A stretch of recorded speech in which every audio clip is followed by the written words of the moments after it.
Hello students, आज हम start करने जा रहे हैं न्यू चैप्टर और चैप्टर का टाइटल है माय स्कूल डेज। इस चैप्टर का थीम है ऑटोबायोग्राफी। इस चैप्टर का हम हिंदी में एक्सप्लेनेशन समझेंगे और इसके सभी क्वेश्चन आंसर्स को डिस्कस करेंगे, इसलिए वीडियो को लास्ट तक ज़रूर देखिएगा। ऑटोबायोग्राफी का मीनिंग होता है जब इंसान अपनी लाइफ के बारे में खुद लिखता है, एक किताब लिख देता है, उसी को हम ऑटोबायोग्राफी कहते हैं। और ये ऑटोबायोग्राफी है गांधी जी के बारे में। तो इस चैप्टर में हम गांधी जी के स्कूल के दिनों के बारे में पढ़ेंगे। तो आइए चैप्टर को स्टार्ट करते हैं। Mohandas Karamchand Gandhi 1869 to 1948, commonly known as Gandhi Ji, was a famous freedom fighter. He is acknowledged in India as the father of the nation. Gandhi Ji was also an efficient writer. He wrote many books, including an autobiography, The Story of My Experiments with Truth. Read the given extract from his biography. तो मोहनदास करमचंद गांधी जो था वो गांधी जी का पूरा नाम था। इनकी जो लाइफ स्पैन था ये 1869 में पैदा हुए और 1948 में इनकी मृत्यु हुई।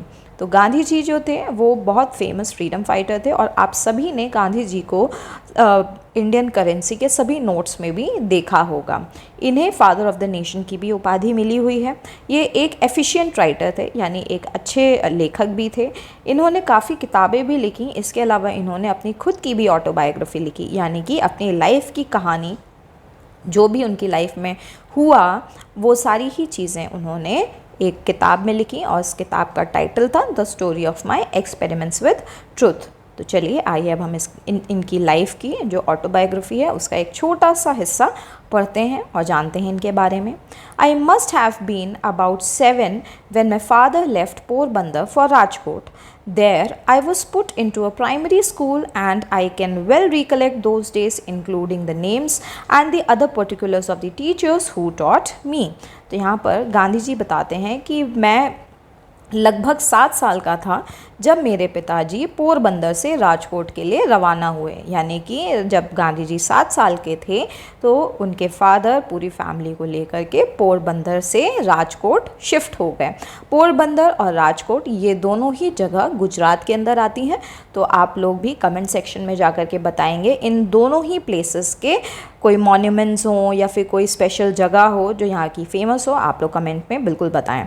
वो एक प्राइमरी स्कूल में पढ़ते थे वहाँ पर। उसके बाद फिर उनको काफ़ी सारी चीज़ें उस समय की भी याद हैं, जैसे कि उस समय पे बच्चों के नाम क्या होते थे उनकी क्लास में। इसके अलावा उन्हें किन टीचर्स ने पढ़ाया, वो सारी ही चीज़ें उन्हें लगभग सब याद थीं। As at Porbandar, so here there is hardly anything to note about my studies. वो कहते हैं जैसा हाल मेरा पोरबंदर में था वैसा ही हाल मेरा राजकोट में भी था, अगर मैं पढ़ाई के बारे में बात करूँ। यानी उनकी पढ़ाई के बारे में एज सच कुछ स्पेशल नहीं था, ठीक है, जो कि याद रखा जाए। I could only have been a mediocre student. वो कहते हैं मैं सिर्फ एक मीडियोकर बच्चा ही रहा था। मीडियोकर का मतलब हो गया एक एवरेज बच्चा होना, ठीक है, जो क्लास में पढ़ाई भी करता है, उसके मार्क्स भी ठीक ठाक आ जाते हैं, मतलब पास हो जाता है वो। तो इस तरह के बच्चे को हम मीडियोकर बच्चा बोलते हैं, ठीक है। From this school I went to the suburban school and thence to the high school having already reached my 12th year. अब वो बताते हैं इस स्कूल से निकल करके मैं सबअर्बन स्कूल में गया। सबअर्बन स्कूल कौन से हो गए, जो शहर में थोड़े हायर सेकेंडरी स्कूल्स होते हैं उनको हम सबअर्बन स्कूल्स बोल देते हैं, ठीक है। तो वहाँ से फिर वो हायर स्कूल्स में गए, ठीक है, और उसके बाद फिर वो 12th में पहुँचे। I do not remember having ever told a lie during this short period, either to my teachers or to my schoolmates.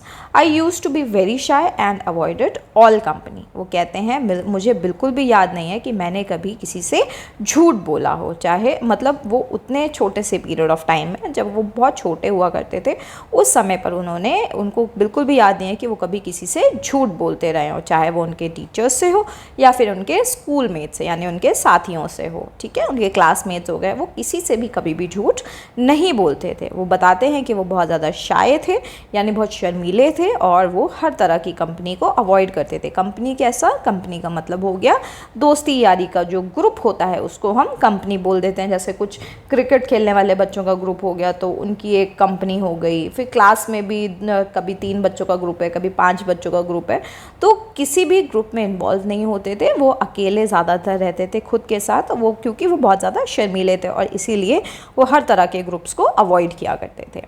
My books and my lessons were my sole companions. To be at school at the stroke of the hour and to run back home as soon as the school closed, that was my daily habit. I literally ran back because I could not bear to talk to anybody. I was even afraid lest anyone should poke fun at me. वो कहते हैं कि मेरा जो soul companion थे, यानी जो मेरे साथी थे, वो मेरी किताबें और मेरे लेसन्स हुआ करते थे। यानी कि गांधी जी इतने ज़्यादा शर्मीले थे कि वो किसी से बातचीत तो करा नहीं करते थे, तो वो सिर्फ अपनी किताबों में, अपनी पढ़ाई पर ही ध्यान दिया करते थे, और वो स्कूल से घर और घर से स्कूल ही जाया करते थे। यानी उनकी डेली की हैबिट क्या थी कि सुबह समय से स्कूल पहुंच जाना और छुट्टी होते ही वापस अपने घर वापस आ जाना। और वो जब स्कूल से निकलते थे तो वो लिटरली भाग के घर आते थे अपने, ठीक है, जिससे कि क्योंकि जिसकी वजह मतलब ऐसा वो क्यों करते थे, जिससे कि उन्हें किसी से भी बात ना करनी पड़े। यानी वो इतने ज़्यादा शर्मीले थे कि वो लोगों से बात करने से भी कतराया करते थे, डरते थे। उन्हें ऐसा लगता था कि ऐसा ना हो कि कोई उनका मजाक उड़ाए। पोक का मतलब मजाक उड़ाना हो गया, पोक फन, ठीक है, उनका जानबूझ कर कोई उनको परेशान ना करे, तंग ना करे, उनका मजाक ना उड़ाए। तो इसलिए भी वो उनको ऐसा लगता था कि मेरे साथ ऐसा हो सकता है, तो वो जो है झटपट स्कूल से वापस भाग आया करते थे। There is an incident which occurred at the examination during my first year at the high school and which is worth recording. Mr. Gills, the educational inspector, had come on a visit of inspection.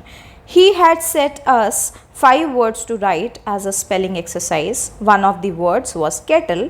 I had misspelled it. वो बताते हैं कि मेरे life में, school life में एक incident था जो कि मेरे साथ एग्जामिनेशंस के टाइम पर हुआ था।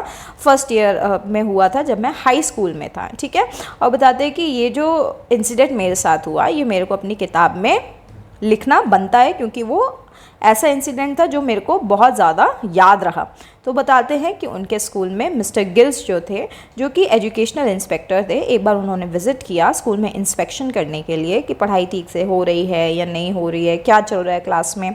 तो जो मिस्टर गिल्स थे उन्होंने सभी बच्चों को 5 स्पेलिंग्स दी लिखने के लिए, ठीक है, स्पेलिंग टेस्ट था मेनली, जिसमें से एक वर्ड था केटल, और उस केटल की स्पेलिंग जो थी वो उन्होंने गलत लिख दी थी। मिस स्पेल्ड का मतलब हो गया गलत लिख देना। The teacher tried to prompt me with the point of his boot, but I would not be prompted. It was beyond me to see that he wanted me to copy the spelling from my neighbor's slate, for I had thought that the teacher was there to supervise us against copying. The result was that all the boys except myself were found to have spelt every word correctly. Only I had been stupid. The teacher tried later to bring this stupidity home to me, but without effect. I never could learn the art of copying. वो बताते हैं कि जब inspection के लिए mister gills आए थे तो हुआ क्या था कि केटल की स्पेलिंग तो उन्होंने गलत लिख दी थी। तो जब वो केटल की स्पेलिंग गलत लिख दी थी तो उनके जो टीचर थे, जो क्लास टीचर थे, वो इशारों ही इशारों में अपने बूट्स के, या बूट्स क्या हो गए, जो फुटवेयर होता है, ठीक है, अपने बूट से इशारा कर रहे थे कि तुम पड़ोस वाले बच्चे से जो है आंसर नकल कर लो, ठीक है, चीट कर लो और अपनी जो स्पेलिंग है उसको सही कर लो। पर गांधी जी का क्या मानना था? गांधी जी का ये मानना था कॉपी करना तो दूर, मैं मतलब किसी से चीटिंग नहीं कर सकता, और जो इंसान जो कि एक टीचर है, जो कि क्लास में होता है हमें चीटिंग करने से रोकने के लिए, हमें सही चीज़ें सिखाने के लिए, वो खुद मुझे कह रहा है कि तुम पड़ोस वाले से चीटिंग कर लो, जबकि ऐसा तो कहीं नहीं होता है ना। आप लोग के स्कूल्स में भी नहीं होता होगा कि आप एग्ज़ाम में बैठे हो, आपने कुछ गलत लिख दिया है तो आपकी टीचर आपको कह रही है, आपको चीटिंग करा रही है। ऐसा तो कभी नहीं होता। टीचर्स हमेशा गुस्सा करते हैं कि चीटिंग नहीं करनी चाहिए, गलत बात होती है। तो इनके स्कूल में इनके जो टीचर थे वो इस तरीके की चीज़ उनको सिखा रहे थे, ठीक है, उनको बोल रहे थे इशारों से कि तुम चीटिंग कर लो। पर गांधी जी को नागवारा था, यानी कि वो बिल्कुल नहीं चीटिंग कर रहे थे। और इस वजह से हुआ क्या था, इस वजह से सिर्फ गांधी जी एक ऐसे थे जिन्होंने स्पेलिंग टेस्ट में जो स्पेलिंग थी वो सही से नहीं लिखी थी। बाकी सभी बच्चे जो थे उन्होंने बहुत अच्छे से स्पेलिंग्स को लिखा था, सिर्फ वही थे एक स्टूपिड यानी कि उन्होंने ही थोड़ा गलती करी, जिसकी वजह से वो स्टूपिड की तरह सबके सामने फील कर रहे थे। ठीक है, और इसके अलावा जो टीचर थे वो भी उनको समझा रहे थे कि अरे तुमको देख लेना चाहिए था, पड़ोसा से चीटिंग कर लेनी चाहिए थी। पर कॉपी करना एक ऐसी आर्ट है जो कि गांधी जी कभी सीख ही नहीं पाए। My studies were continued. I was not regarded as a dunce at the high school. I always enjoyed the affection of my teachers.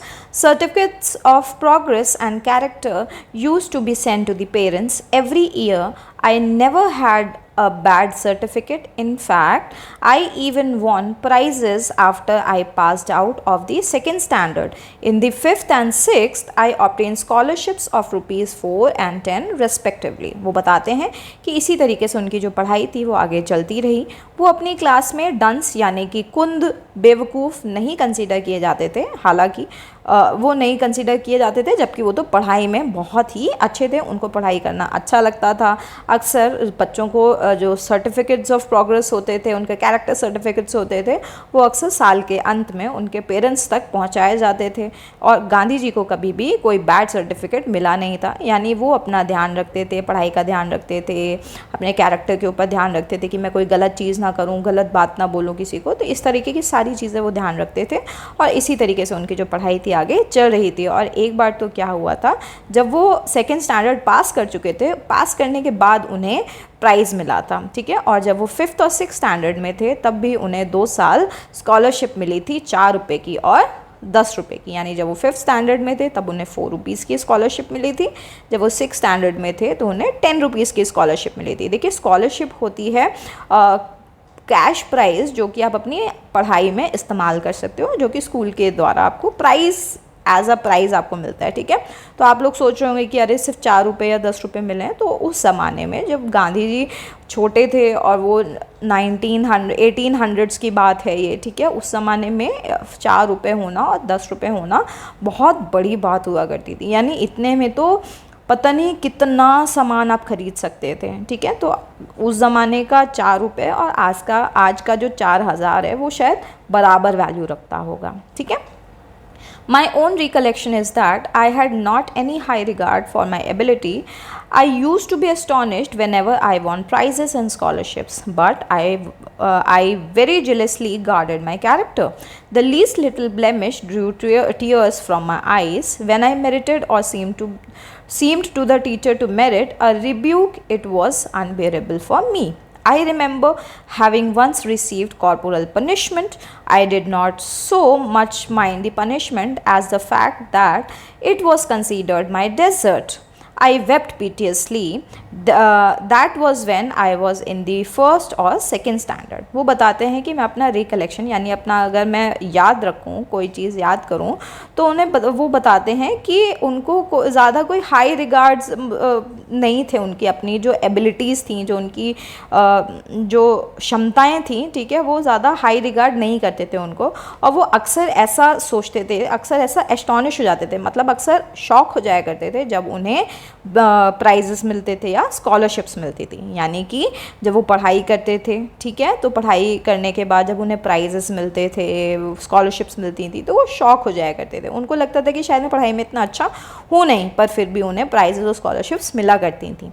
और वो बताते हैं कि वो अपना जो कैरेक्टर था उसको बहुत संभाल करके रखते थे। कैरेक्टर का मतलब हो गया कि उनका जो तौर तरीका था, ठीक है, उनके बारे में लोग क्या सोचते हैं, वो अपना कैसा अपने आप को सबके सामने रखते हैं, उस चीज़ को वो बहुत ज़्यादा गार्ड करके रखते थे। ठीक है, और कई बार तो ऐसा होता था कि अगर उनको कभी डांट पड़ती थी, ठीक है, कोई उनके ऊपर कोई दोष लगा दिया जाता था, तो वो बहुत ज़्यादा रोना शुरू कर देते थे। मतलब उनकी आंखें जो हैं वो भर आया करती थी जब उनके ऊपर थोड़ा सा भी लांछन किसी चीज़ का लगा दिया जाता था। कई बार तो वो पढ़ाई में बहुत अच्छा करते थे, उनकी टीचर्स भी उनको बहुत ज़्यादा शाबाशी देते थे, पर अचानक से उन्हें कभी कभी डांट भी पड़ जाया करती थी, जिसकी वजह से उन्हें बहुत ज़्यादा रोना आता था। उन्हें सहन नहीं होता था कि अरे मुझे ऐसा क्यों हो गया, ठीक है। यानी वो सेंसिटिव बच्चे थे एक तरीके से देखा जाए तो, क्योंकि वो ज़्यादा किसी से बात भी नहीं करते थे। एक बार उन्हें याद है कि उन्हें कॉर्पोरल पनिशमेंट मिली थी। कॉर्पोरल पनिशमेंट का मतलब होता है शारीरिक पनिशमेंट, जैसे कि किसी को डंडे से मार पड़ रही है या फिर मुर्गा बना दिया जा रहा है, तो इन सब चीज़ों को हम कॉर्पोरल पनिशमेंट में काउंट करते हैं, ठीक है। तो हुआ क्या था उस दौरान कि उन्हें ऐसा था कि उनको पनिशमेंट से तो ज़्यादा दिक्कत नहीं होती थी, उनके लिए पनिशमेंट एक तरीके से डेजर्ट की तरह होता था। फिर वो बताते हैं कि वो एक इंसिडेंट याद करते हैं कि जब वो फर्स्ट या फिर सेकंड स्टैंडर्ड में थे, तब उन्हें ऐसी ही पनिशमेंट मिली थी और वो बहुत ज़्यादा रोए भी थे। There was another such incident during the time when I was in the 7th standard। वो बताते हैं कि जब मैं 7th standard में था तब एक और ऐसा ही इंसिडेंट मेरे साथ हुआ था। अब इंसिडेंट के बारे में जानेंगे। Dorabji Edulji gimme was the headmaster then। He was popular among boys and as he was a disciplinarian, a man of method and a good teacher।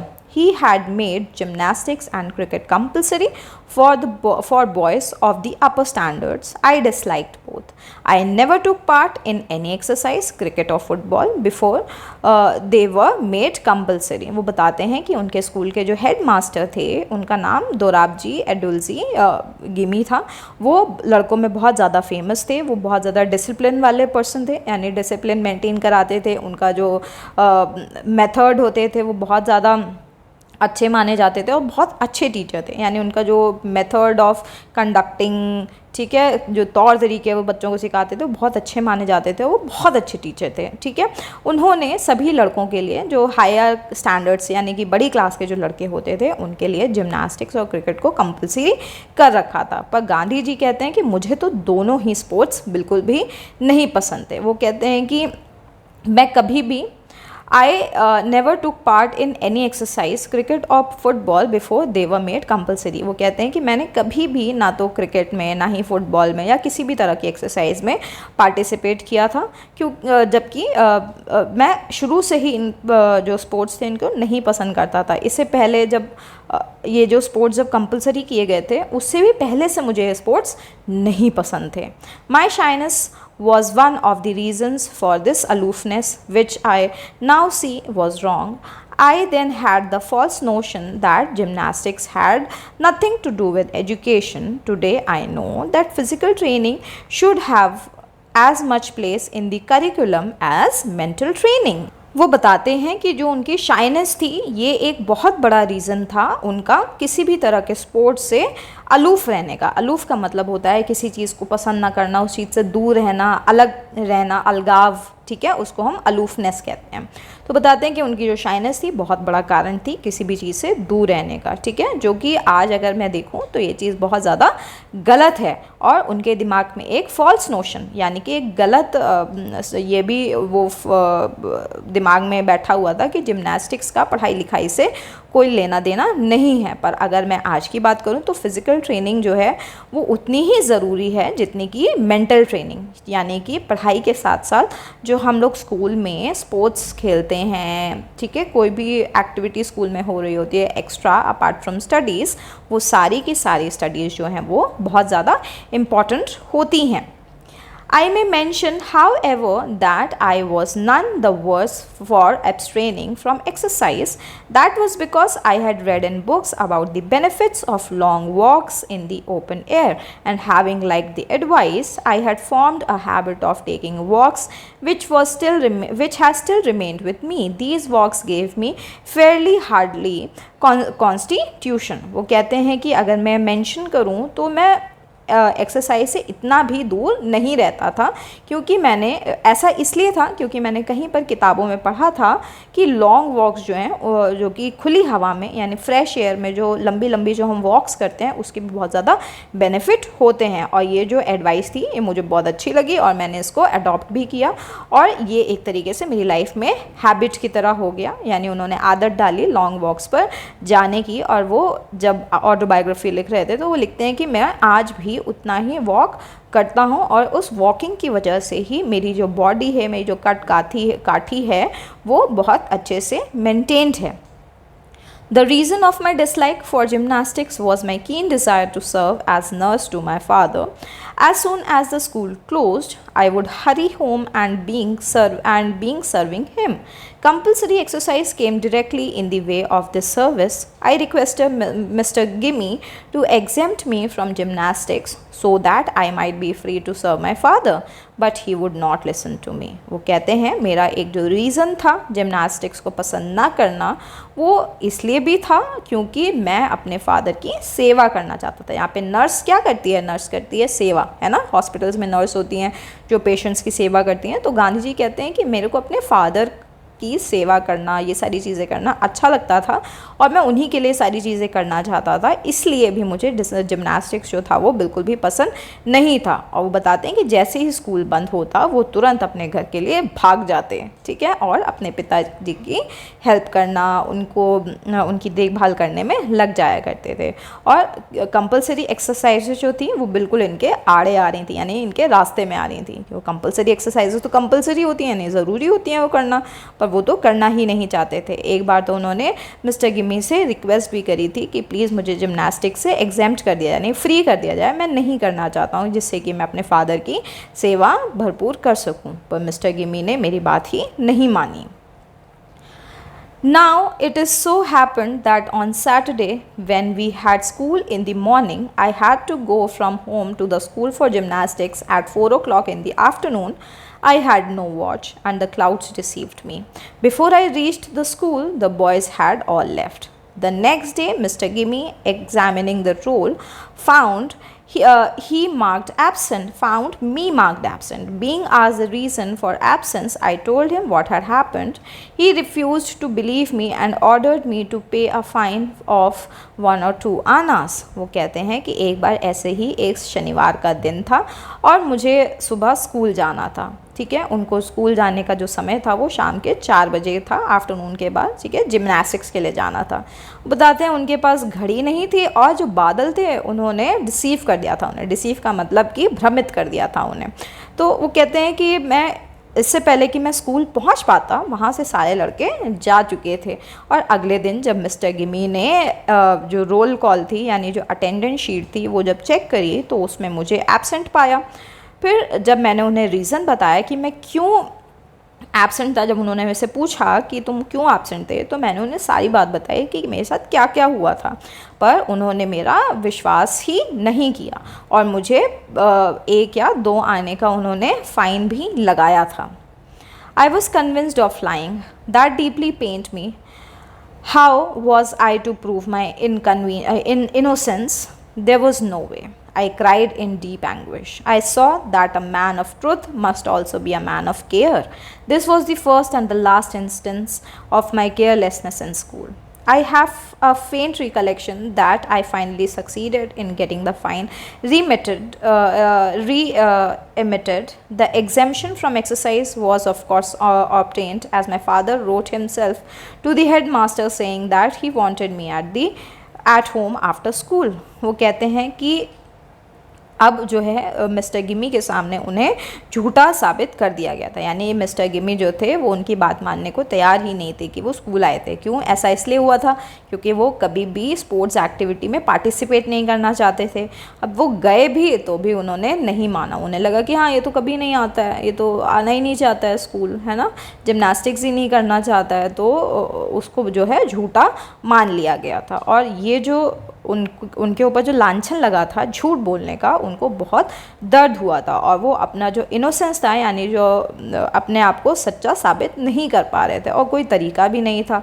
वो अब जो है वो डीपली बहुत ज़्यादा हर्ट हो जाते हैं और बहुत रोते हैं एंग्विश में, यानी कि बहुत ज़्यादा बुरी तरीके से अंदर ही अंदर वो बहुत ज़्यादा गुस्सा थे खुद से और वो बहुत ज़्यादा रो रहे थे।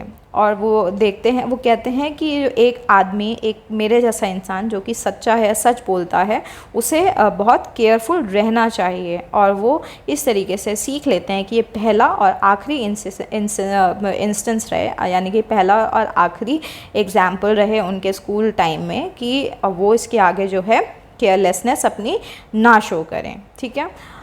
और वो बताते हैं कि मुझे हल्का हल्का धुंधला धुंधला याद भी है कि मैं फाइनली अपना जो फ़ाइन था, जो उन्हें 1 या 2 आने का जो फ़ाइन मिला था, वो भी उन्होंने हटवा लिया था। इसके अलावा उन्हें एक्सरसाइज करने से भी एग्जेम्पशन मिल गया था, यानी अब उन्हें फ्री कर दिया गया था एक्सरसाइज करने से, क्योंकि उनके जो फादर थे उन्होंने हेडमास्टर को चिट्ठी लिखी थी ये बोलते हुए कि मुझे अपना बेटा घर पर चाहिए स्कूल के बाद।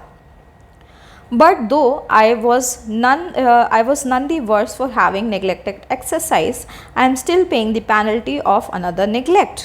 I do not know whence I got the notion that good handwriting was not a necessary part of education.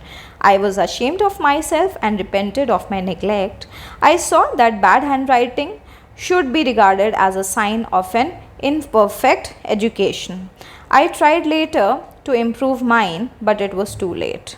I could never repair the neglect of my youth. वो कहते हैं कि ये जो एक्सरसाइज का जो नेगलेक्ट था उन्होंने अपनी लाइफ में किया, इसके अलावा उन्होंने एक और भी उसकी उन्होंने खामियाजा तो भरा ही भरा था, साथ में उन्होंने अपनी लाइफ में एक और भी नेगलेक्ट किया था। एक और भी चीज़ थी जो उन्होंने नेगलेक्ट कर रखी थी, और वो ये थी कि उनके दिमाग में कहाँ से बैठ गया था कि अच्छी हैंड राइटिंग का एजुकेशन से कोई लेना देना नहीं है, यानी अच्छी हैंड राइटिंग नहीं भी हो तो भी पढ़ाई का उससे कोई लेना देना नहीं है। और वो कहते हैं कि मेरे को अपने ऊपर बहुत ज़्यादा अशेम फील होता है और मुझे अब पछतावा भी होता है कि मैंने इतना ज़्यादा नेगलेक्ट क्यों करके रखा। अच्छी मतलब जो गुड हैंड राइटिंग है, अच्छा लिखना चाहिए, ये मैंने पता नहीं क्यों ऐसा सोचा कि उसका पढ़ाई लिखाई से कोई लेना देना नहीं है। उनकी जो हैंड राइटिंग थी वो बहुत ज़्यादा ख़राब थी, और उनके हिसाब से बाद में उन्हें ऐसा लगा कि अच्छी हैंड राइटिंग होना एक परफेक्ट एजुकेशन के बराबर है, यानी ख़राब हैंड राइटिंग है तो आपकी इम्परफेक्ट एजुकेशन है। हालाँकि मैंने बहुत कोशिश तो करी कि मैं अपनी हैंड राइटिंग सुधार लूँ, पर अब बहुत ज़्यादा लेट हो चुकी थी, ठीक है। और मैं अपना जो जवानी थी, यूथ का मतलब होता है जवानी, ठीक है, तो मैंने जो अपनी जवानी में जो ये जो चीज़ करी, नेगलेक्ट किया इस चीज़ का, उसका खामियाजा मैं आज भी भर रहा हूँ।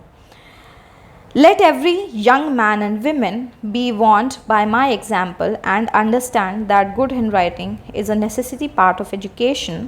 I am now of opinion that children should first be taught the art of drawing before learning how to write. Let the children learn his letters by observation as he does different objects such as flowers, birds, etc.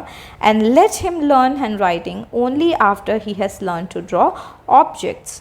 He will then write a beautifully formed hand. तो यहाँ पर गांधी जी हमें बताते हैं कि वो एक तरीके से वार्निंग देते हैं सभी यंग मैन और वुमेन, यानी सभी लोगों को, सभी बच्चों को जो कि अभी पढ़ाई में हैं, पढ़ाई कर रहे हैं, उन्हें ये ध्यान देना चाहिए कि जो गुड हैंड राइटिंग है वो बहुत ज़्यादा इम्पॉर्टेंट है पढ़ाई लिखाई में।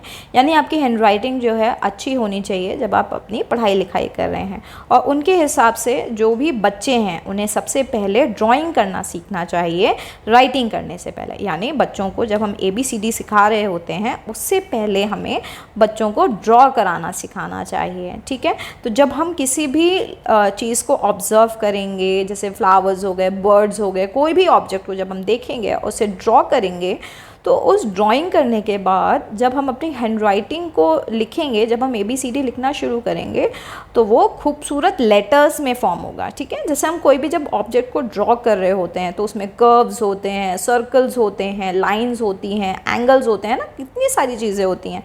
तो जब बच्चा ड्राइंग अच्छी करना शुरू कर देता है तो उसकी हैंड राइटिंग जो है वो ऑटोमेटिकली अच्छी हो जाती है और बहुत ब्यूटीफुल हैंड राइटिंग उसकी हरदम रहती है। तो चलिए आगे हम इसके सभी क्वेश्चन आंसर्स को और इसके एक्सरसाइज को डिस्कस करेंगे। Tick the correct answer. Gandhi ji completed schooling in, Gandhi ji की जो स्कूलिंग थी वो कहाँ पर कंप्लीट हुई थी? गांधी जी की स्कूलिंग कंप्लीट हुई थी राजकोट में, क्योंकि पोरबंदर से तो वो 7 साल की उम्र में ही राजकोट शिफ्ट हो गए थे। In school he was, school में वो कैसे थे? वो बहुत ज़्यादा शाय थे, बहुत शर्मीले थे। एज अ स्टूडेंट ही, वो स्टूडेंट वो किस तरह के स्टूडेंट थे? वो थे एक मीडियोकर स्टूडेंट, ठीक है। ही वॉज मीडियोकर, मीडियम बच्चे थे वो। ही गार्डेड हिज डैश जेलसली, वो क्या अपना गार्ड करते थे? वो अपने कैरेक्टर को गार्ड करते थे। He made up for his lack of exercise by, वो अपना जो एक्सरसाइज नहीं कर पाते थे तो उसके अलावा उन्होंने क्या करना शुरू किया था, उसने इसकी भरपाई वॉकिंग से करी थी। ठीक है, तो वॉकिंग इसका करेक्ट आंसर हो जाएगा। नाउ आते हैं फिल इन द ब्लैंक्स पर। Gandhi ji was a dash student, he was a mediocre student. Gandhi ji was very dash and avoided and dash all company, तो Gandhi ji was very shy and avoided all company. Dash was the education inspector, Mr Giles was the education inspector. Gandhi ji could never learn the art of dash, Gandhi ji could never learn the art of copying. Dash repented of his neglect, Gandhi ji repented of his neglect. अब आते हैं true and false पर। तो जहाँ पर true है वहाँ पर टी लिखना है, जहाँ फॉल्स है वहाँ पर एफ लिखना है। Gandhi ji's books and lessons were his sole companions, तो गांधी जी के जो बुक्स और लेसन्स थे वो उनके सच्चे साथी थे, तो हाँ ये ट्रू हो जाएगा। Gandhi ji wrote the spelling of kettle correct, Gandhi ji ने केटल की स्पेलिंग करेक्ट लिखी थी, तो नहीं, उन्होंने करेक्ट की स्पेलिंग सही नहीं लिखी थी, उन्होंने इनकरेक्ट लिखी थी, तो करेक्ट की जगह पर इनकरेक्ट हो जाएगा। ठीक है, तो ये फॉल्स है। Gandhi ji mastered in the art of copying, तो गांधी जी ने क्या कॉपी करना बिल्कुल सीख लिया था, वो एकदम निपुण हो गए थे कॉपी करने में, चीटिंग करने में, तो नहीं, वो कॉपी नहीं करते थे। Good hand writing is a necessary part of education, अच्छी हैंड राइटिंग होना पढ़ाई लिखाई का एक इम्पॉर्टेंट हिस्सा होता है, तो यस ये बिल्कुल सही स्टेटमेंट है। Physical training is not important in the school curriculum, तो फिज़िकल ट्रेनिंग जो है वो इम्पॉर्टेंट नहीं होती है स्कूल करिकुलम में, तो ये बिल्कुल फॉल्स है, फिज़िकल ट्रेनिंग भी इम्पॉर्टेंट होती है। ठीक है, तो ये इनकरेक्ट स्टेटमेंट है। अब आते हैं आंसर द फॉलोइंग क्वेश्चंस पर। Describe two significant characteristics traits of Gandhi ji as a child, तो हमें दो कैरेक्टरिस्टिक्स लिखनी है गांधी जी बचपन में कैसे थे। तो Gandhi ji was shy and avoided company and he jealously guarded his character, तो गांधी जी शाय थे और हर तरीके की कंपनी को अवॉइड करते थे, इसके अलावा वो अपने कैरेक्टर को भी गार्ड करके रखते थे, संभाल के रखते थे अपने कैरेक्टर को।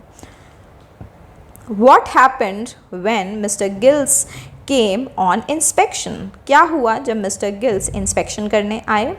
When Mr. Gills came on inspection, Gandhi ji misspelled the word kettle during a spelling exercise, तो जब मिस्टर गिल्स इंस्पेक्शन के लिए आए तो गांधी जी ने केटल की स्पेलिंग गलत लिखी थी स्पेलिंग एक्सरसाइज में।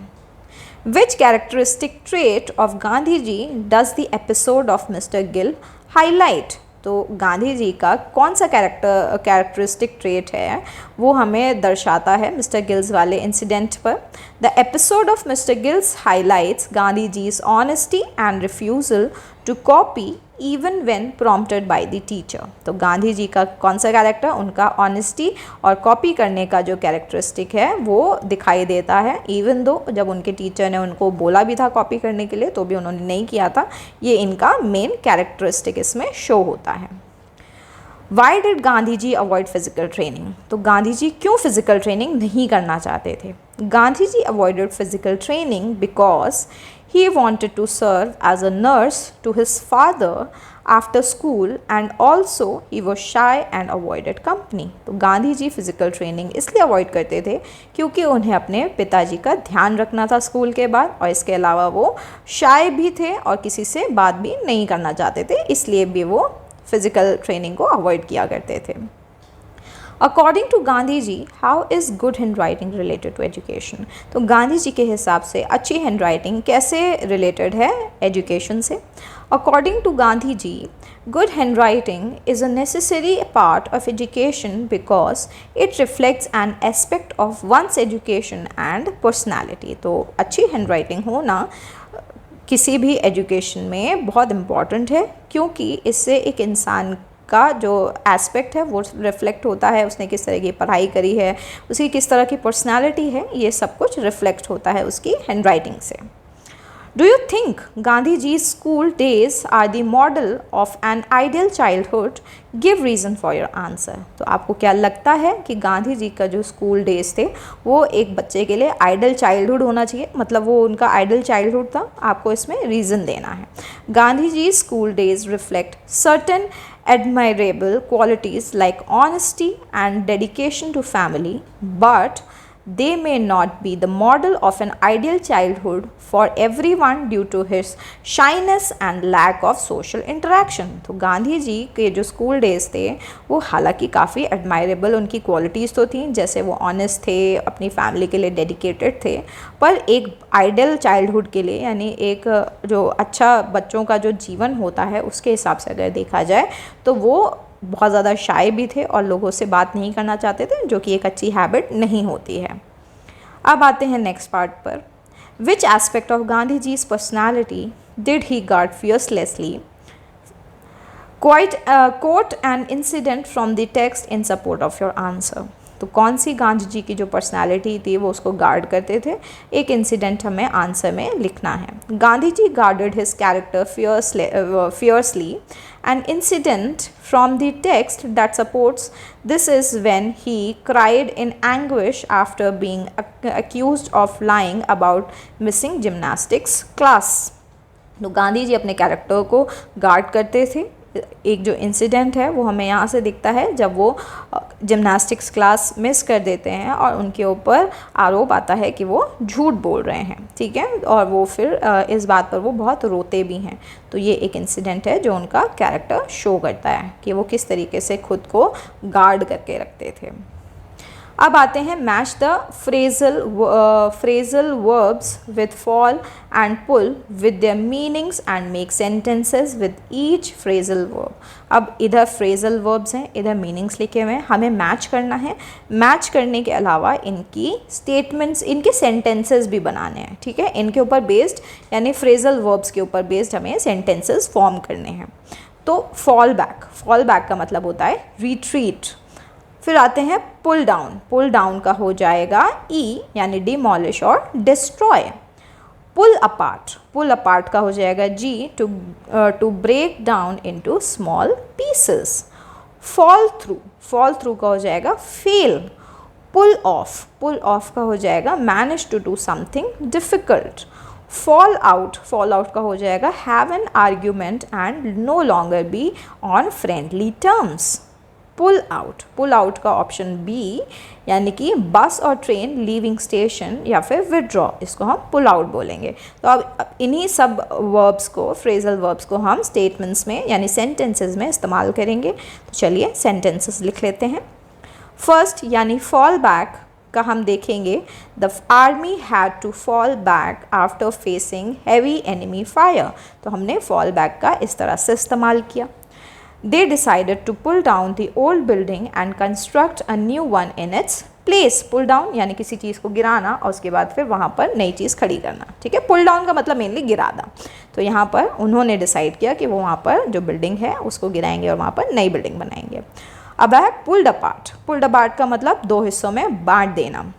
The children pulled apart the puzzle to see how it was assembled.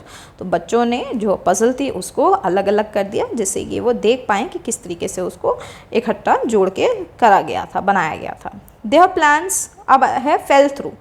Their plans to go on a vacation fell through due to unexpected circumstances. Fell through का मतलब होता है कि किसी भी चीज़ का ना हो पाना, फेल हो जाना, ठीक है। तो उनका जो प्लान था वेकेशन का वो नहीं हो पाया, वो फेल हो गया क्योंकि कुछ अनएक्सपेक्टेड सर्कमस्टांसेस अराइज हो गए थे। अब आते हैं पुल ऑफ का मतलब हो गया अगर आप कोई चैलेंजिंग सिचुएशन है उसको आप सक्सेसफुली अकम्प्लिश कर लेते हो तो उसको बोलते हैं pull off. Against all odds she managed to pull off the challenging project successfully. फिर आते हैं फेल आउट का मतलब होता है जब आप किसी से दूर हो जाते हैं तो उसको हम फेल आउट कहते हैं। They use to be close friends but they fell out over a misunderstanding. वो अच्छे दोस्त हुआ करते थे पर उनके बीच में मिसअंडरस्टैंडिंग हुई जिसकी वजह से वो दूर हो गए। द ट्रेन, अब आते हैं पुल आउट पे। पुल आउट का मतलब कहीं से निकल जाना, ठीक है, दूर हो जाना, तो उसको हम पुल आउट बोलेंगे। The train will pull out of the station in 5 minutes, यानी कि ट्रेन जो है वो स्टेशन से 5 मिनट बाद निकलेगी। तो ये सारी की सारी सेंटेंसेस को आप नोट डाउन कर लेंगे, वीडियो पॉज कर लेंगे और वीडियो से सभी सेंटेंस को राइट डाउन कर लेंगे। अब आते हैं नेक्स्ट पार्ट पर। री right the sentences by replacing the highlighted phrasal verbs with the given verbs. अब यहाँ पर ये जो आपको फ्रेजल वर्ब्स दे रखे हैं इनको यूज़ करने, सॉरी ये जो गिवन वर्ड्स दे रखे हैं इनको यूज़ करने हैं फ्रेजल वर्ड्स को हटा करके। तो चलिए पहला करते हैं। How did this come about. तो कम अबाउट का मतलब होता है हैपन, कैसे ये चीज़ हुई, तो हाउ डिड दिस हैपन। तो कम अबाउट की जगह लिखेंगे हम happen. Shreya made up the whole story. तो मेड अप का मतलब होता है बनाना, ठीक है, तो इन्वेंटेड, तो Shreya invented the whole story. He turn down the job offer. Turn down का मतलब होता है किसी चीज़ को मना करना, तो he refused the job offer.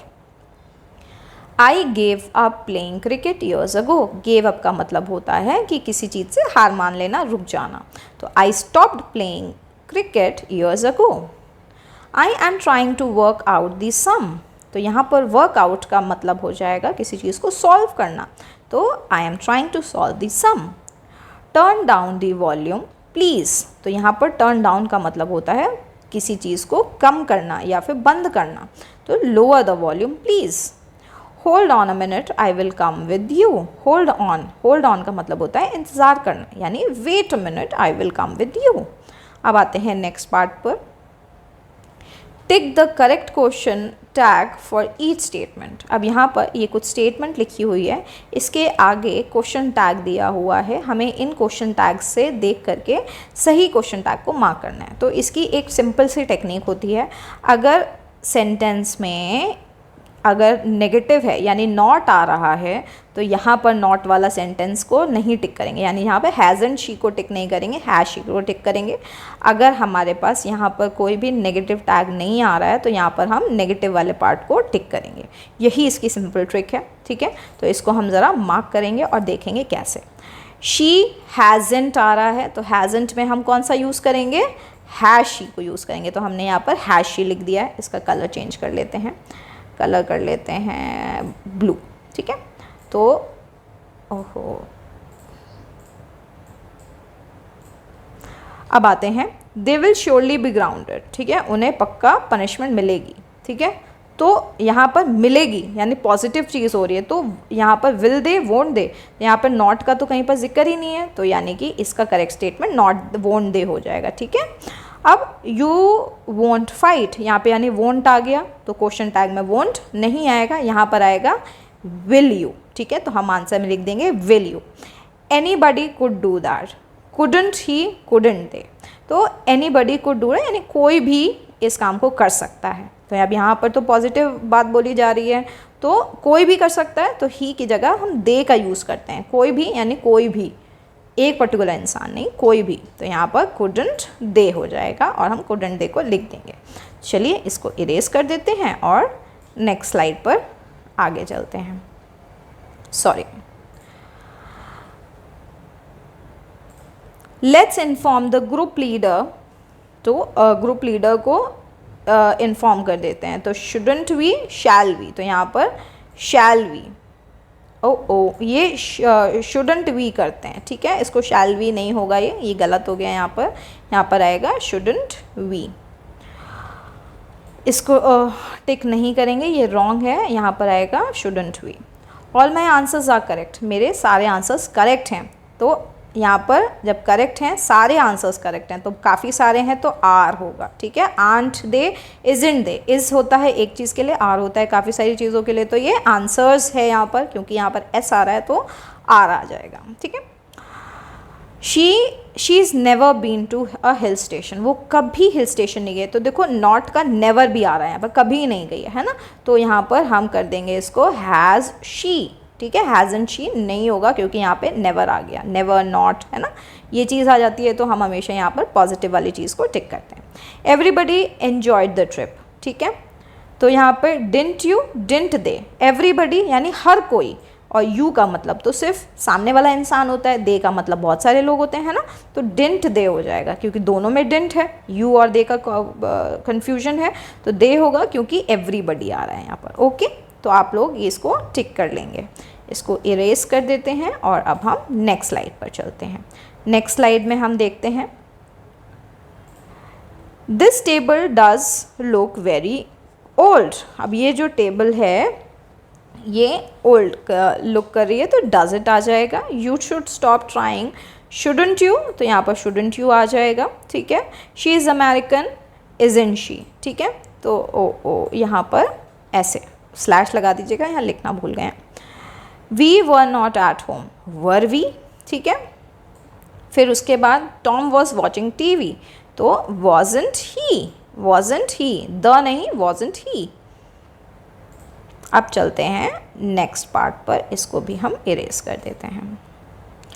Use your dictionary to match the verb with the style labels. अब ये कुछ वर्ड्स दिए हुए हैं, इनको स्टाइल लेबल से मैच करना है। फ्री बी का मतलब हो गया इनफॉर्मल। बेड चैम्बर का मतलब हो गया ओल्ड फैशन्ड। बॉस का मतलब हो गया फॉर्मल। एम्प्लॉयर का मतलब हो गया स्पोकन। एड्यू का मतलब हो गया लिटरेरी। अब आते हैं tell your partner about the person who has inspired you in some way. You may use the phrases given in the help box. तो यहाँ पर कुछ help box में phrases दिए गए हैं, आपको इसके ऊपर एक पर्सन के बारे में लिखना है जिसने आपको बहुत इंस्पायर किया है। ठीक है, तो ये सभी phrases का इस्तेमाल करके हम पूरा बनाएंगे। तो चलिए आगे स्टार्ट करते हैं, इसको लिखते हैं। My role model or hero is my father, is my grandfather. He taught me to stay focused and be kind to others no matter the circumstances. I really admire and look up to him for his unwavering dedication to his family and community. He is a humble and compassionate individual who values hard work and perseverance. I respect him for his truthfulness and integrity which he demonstrates in every aspect of his life. तो यहाँ पर हमने grandfather का इस्तेमाल किया और ये जितने भी पॉइंट्स हैं हमने इसमें कवर किए, जैसे कि रोल मॉडल के बारे में, टॉट के बारे में, एडमायर के बारे में, फोकस्ड के बारे में, हार्ड वैल्यू वर्क के बारे में, ट्रूथफुलनेस के बारे में। यहाँ पर हमने इस सारे ही पॉइंट्स को कवर किया और हमने रोल मॉडल में ग्रैंडफादर के बारे में लिखा। आप लोग किसी के बारे में भी इसको लिख सकते हैं। नेक्स्ट पार्ट है के। ठीक है, ये लास्ट पार्ट होने वाला है इसका। In group of 4, find 2 other famous people whose autobiographies make very popular reading. For example, Martin Luther King or Jawaharlal Nehru. Write a short composition in about 150 words on either person. Also paste pictures of 2 famous persons whom you like the most. अब यहाँ पर हमें Martin Luther या फिर Jawaharlal Nehru famous persons हैं जिन्होंने अपने autobiographies लिखी हैं, तो इनमें से किसी के भी बारे में हमें लिखना है 150 वर्ड्स में। तो चलिए लिख लेते हैं।